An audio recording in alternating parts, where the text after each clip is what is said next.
నేటి ప్రార్థన. సర్వాధికారి అయ్యున్న మా తండ్రి, నీకే స్తోత్రమయ్యా. అన్యజనముల ఆలోచనను వ్యర్థపరచు దేవా, నీకే స్తోత్రములు తండ్రి.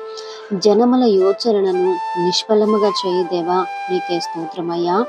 మాకు మా కుటుంబాలకు వ్యతిరేకంగా మా శత్రువులు చేస్తున్న ప్రతి ఆలోచనను కూడా వ్యర్థపరిచినందుకు నీకే స్తోత్రం ప్రభువా.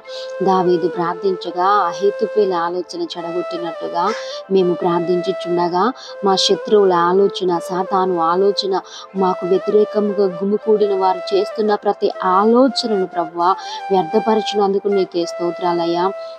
వాళ్ళ ప్రణాళికలు నిర్వీర్యం చేసినందుకు నీకే స్తోత్రం. మా ఎడల కేవలము నీ ఆలోచన సదాకాలము నిలిచే కృపను దయచేయండి. నీ సంకల్పములు తరతరములు మా కుటుంబాలలో నివసించునుగాక. ఆమేన్. ఆమేన్.